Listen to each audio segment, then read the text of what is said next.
Hey, what's going on, everyone? It's Kyle Henderson of BamaInsider.com. Today, I'm talking about the pipeline state of Florida for the Alabama Crimson Tide. Now, as you know, nobody does a better job at recruiting the state of Florida than Nick Saban. So how this video is going to work, we're going to talk about returning starters on the offensive side of the ball from the state of Florida, same with the defense, same with special teams. We're going to talk about potential breakout players also from the state of Florida. We're going to talk about newcomers as well, players that have been drafted since 2015. We're going to talk about transfers, guys that have transferred out from Alabama that were recruited from the state of Florida. We're going to talk about the 2021 commitments and key targets. And we first start out with the offensive returning starters. Now, as you know, Mac Jones out of the Jacksonville area returns for the 2020 season. He was a 4-star coming out. And look what Mac Jones has done. We've talked about him many times on our channel, on BamaInsider.com. He's played in 26 games for the Crimson Tide. Last season, 1,626 yards with 15 touchdowns coming in as a quarterback for Alabama. I know everybody likes Bryce Young, and rightfully so. And that's going to be an interesting combination when we get down the middle of the season. But for right now, Mac Jones, certainly your guy coming back as a starter for the 2020 season. Also from the state of Florida, you got Alex Leatherwood, who was a 5-star in 2017. He has 28 starts at Alabama, 13 at the tackle position, 15 at right guard, believe it or not. He's also played in 35 games for the Alabama Crimson Tide. He was out of Pensacola, Florida. He was a 5-star, #1 player in the state of Florida in 2017. Evan Neal, also a 5-star from the class of 2019, started all 13 games at left guard for the Crimson Tide last season. He was a #3 player in the state of Florida. It's really amazing that Evan Neal and Alex Leatherwood, both those guys played out of position. Just shows the versatility of those linemen. And those guys obviously are going to be playing on Sundays soon enough. But with Leatherwood and Neal coming back, that really tells you a lot about Alabama's offensive line for 2020. On the defensive side of the ball, you have Dylan Moses. He was a 5-star in 2017. As you know, he missed the 2019 season with an ACL injury. Also from the IMG Academy, was the #7 player in the state of Florida. You have Patrick Surtain II. He was a 5-star defensive back in 2018, and he's out of the Plantation area.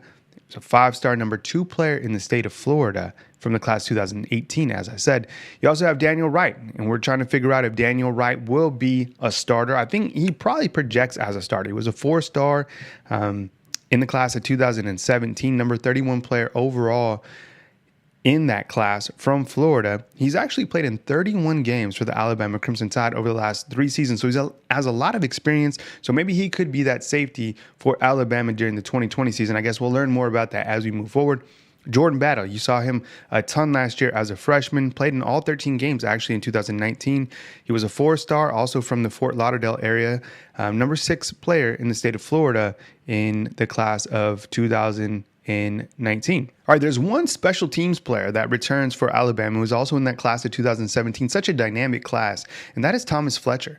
He was also out of the IMG Academy, and you look at him, yeah, he's a 2-star, but Rivals doesn't rate special teams players, so don't look too much in that 2-star because what he's done at Alabama has been fantastic. He's participated in 42 games since 2017, believe it or not. So Thomas Fletcher coming back has a ton of experience, probably the most experience out of all the players for Alabama coming back for the 2020 season.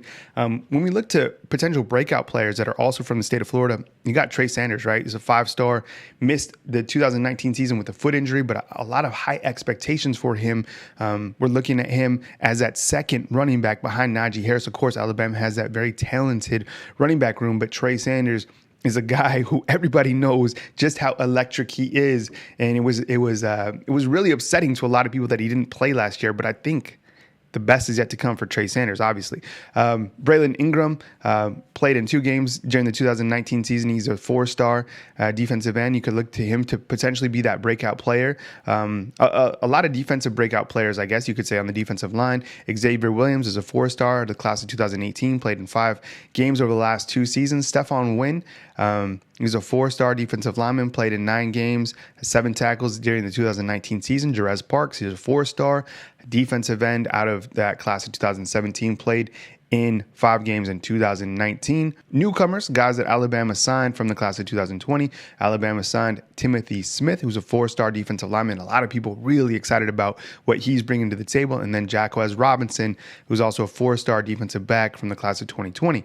Now, when we look to guys who have been drafted from Alabama since 2015 from the state of Florida, I mean, as you saw, Jeudy out of that class of 2017 drafted in the first round, number 15 overall by the Denver Broncos. You also have Calvin Ridley, who was a 5-star, also from South Florida in the class of 2015, drafted number 26 by the Atlanta Falcons. And then Ronnie Harrison, who was a 4-star, was drafted number 93 by the Jacksonville Jaguars.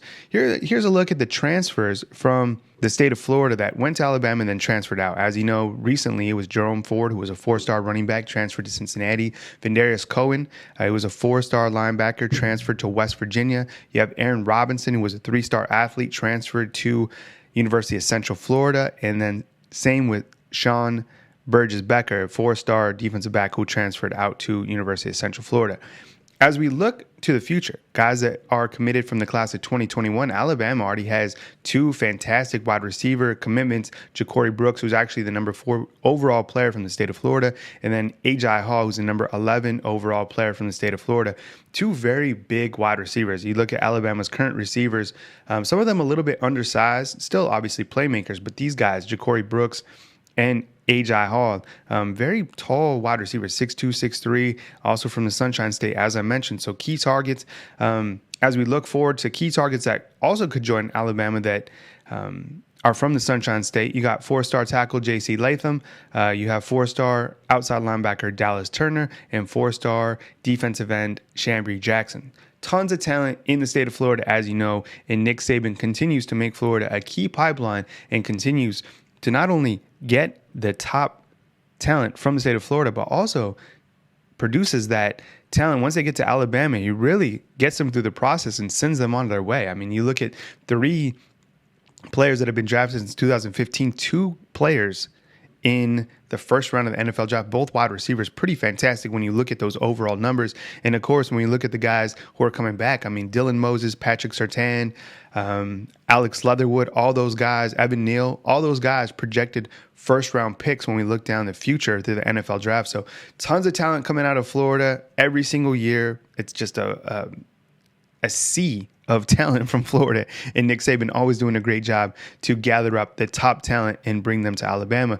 We'll continue this pipeline feature throughout the week on BamaInsider.com. Thanks for watching. Please thumbs up. Please like and subscribe. We'll catch you soon at BamaInsider.com.